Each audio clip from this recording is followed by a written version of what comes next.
अमरावती शहरात नुकतेच घोषित करण्यात आलेले 29 नवीन हॉकर्स झोन चुकीचे असल्याचा आरोप शहरातील पथविक्रेत्यांनी केला आहे। या झोन्सना रद्द करण्याची मागणी करत पथविक्रेत्यांनी महानगरपालिकेकडे निवेदन सादर केलं आहे। अमरावती महानगरपालिकेच्या हद्दीत जाहीर करण्यात आलेल्या 29 नवीन हॉकर्स झोन विरोधात पथविक्रेत्यांनी तीव्र निषेध नोंदवला।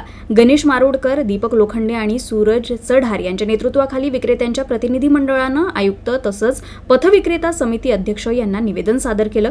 विक्रेत्यांच्या म्हणण्यानुसार 2017 मधील पथविक्रेता योजना उच्च न्यायालयानं आधीच रद्द केली आहे। त्यामुळे या आधारे तयार केलेले झोन अमान्य ठरतात।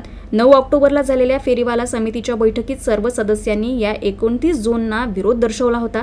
तरीही महानगरपालिकेनं हे झोन जाहीर केल्यामुळे पथविक्रेत्यांच्या अधिकारांवर गदा आल्याचं कार्यकर्त्यांचं म्हणणं आहे। जर हे झोन रद्द केले नाही तर हजारो हॉकर्स व्यावसायिक मोठं आंदोलन छेडतील असा इशारा पथविक्रेत्यांनी दिलाय।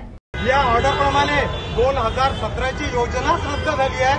तर यांनी जी रद्द झालेली योजना आहे त्या कोणत्या आधारावर यांनी हे हॉकर झोनची निर्मिती केलेली आहे? आम्ही हॉकर झोनचे सदस्य आहोत, पथविक्रेता समितीचे सदस्य आहोत। 9 तारखेला मीटिंग झाली, बैठक झाली, त्यामध्ये आम्ही यांना स्पष्ट भाषेत सांगितले होते की एकही हॉकर झोन आपण सँक्शन करू नका, कारण हे हॉकर झोन आम्हाला मान्य नाही आहे, आमच्या हॉकर व्यावसायिकांना मान्य नाही। परंतु जो आमचा अधिकार आहे, जो आम्हाला अधिकार दिलेला आहे शासनाने, जो संविधानाने आम्हाला अधिकार दिलेला आहे, त्या पूर्ण आमच्या अधिकाराचा आनंद महानगरपालिका करत आहे।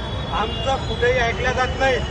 आमच्या सांगण्यावरूनच पथविक्रेता सदस्यांच्या सांगण्यावरून hawker zone, red zone, no hawker zone याची निर्मिती होते, परंतु महानगरपालिका असे कुठलेही काम करत नाही।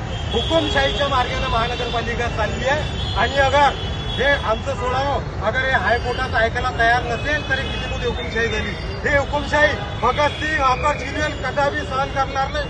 अगर हे आज रद्द झालं नाही, आम्ही इथून उठू नये आणि याच्यापेक्षा